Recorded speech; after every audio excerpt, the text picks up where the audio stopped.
একটা মুসলমানের মেয়ের নাম 3 বার পাল্টায়, আগেও বলেছি। নামের সঙ্গে যে সারনেম যুক্ত করা থাকে, সারনেমের দর্শনই নেই।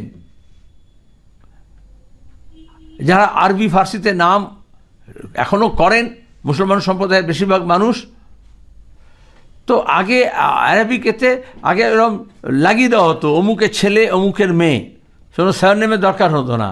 আপনারা এমনিও পড়েছেন, সেটা মুসলমান বলে না, আবু বেন আদম পড়েছেন, আদমের ছেলে আবু, ছেলে থাকলে বিন আর মেয়ে থাকলে বিন্ত। এখন সেটা নেই, বাংলায় যখন নামটা হয়, ভারতে যখন নামটা হয়। আমার ঠাকুরদার নাম হচ্ছে শেখ মুশাররফ আলী, বাবার নাম হচ্ছে আজিজুল হক, আমার নাম হচ্ছে মোহাম্মদ সেলিম, আমার ছেলের নাম হচ্ছে রাসেল আজিজ। কি লিখেছি দেখবে, কোন অপদার্থ অফিসার এটা ঠিক করবে যে নামের মধ্য থেকে যে এটা বাপ বেটা সম্পর্ক নেই, ঠাকুরদার সম্পর্ক নেই? যেখানে নির্বাচন কমিশনের দায়িত্ব হচ্ছে ভোটার তালিকা নির্ভুল করা, সেখানে দাঁড়িয়ে যেটা ভেরিফিকেশন দরকার তার বদলে জোর দেওয়া হচ্ছে এক্সক্লুশনের ওপরে। সুষ্ঠুভাবে অবাধ নির্বাচন করা গণতান্ত্রিক প্রক্রিয়া যেমন একটা কাজ, তেমনি ভোট যাতে সব ভোটার দিতে পারে নির্ভয়ে এবং তাদের নাম যাতে তালিকায় থাকে, বাদ না যায়, সেটাও নির্বাচন কমিশনের দেখার দায়িত্ব। আমরা দেখলাম প্রথম থেকে এই প্রক্রিয়াকে রাজনৈতিক স্বার্থে এবং বিভাজনের রাজনীতির প্রয়োজনে কেন্দ্রে অধিষ্ঠিত রাজনৈতিক দল সরকারে যারা আছে তারা প্রথম থেকে এমন একটা বগি তুললো, ভয়ের বাতাবরণ তৈরি করলো, সন্দেহের বাতাবরণ তৈরি করলো, মিথ্যা প্রচার করলো গত 4 দশক ধরে।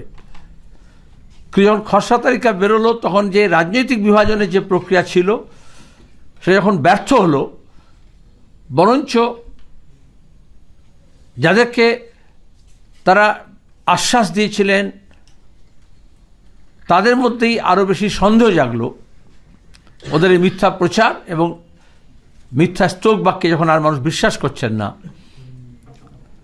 তখন যেটা রাজনৈতিকভাবে যে স্বার্থপূর্তি সম্ভব হলো না বিজেপির আরএসএসের, তারা সেটাকে প্রশাসনিকভাবে সেই কাজটা করতে চাইছেন।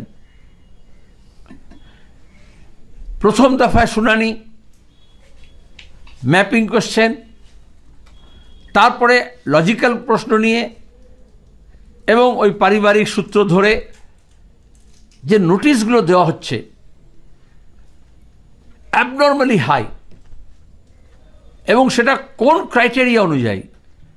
কারণ বিভিন্ন বিধানসভা ক্ষেত্রে, বিধানসভার মধ্যে বিভিন্ন বুথের ক্ষেত্রে আমাদের কাছে আমরা স্ক্রুটিনি করেছি, সেখানে যথেষ্ট সন্দেহের অবকাশ আছে।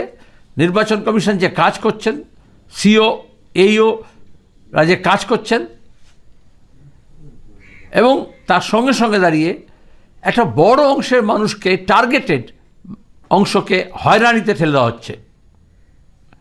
ভালনারেবল সেকশন আমরা প্রথম থেকে বলেছি, অর্থনৈতিকভাবে পিছিয়ে পড়া দুর্বল অংশের মানুষ, প্রান্তিক মানুষ, পরিযায়ী শ্রমিক,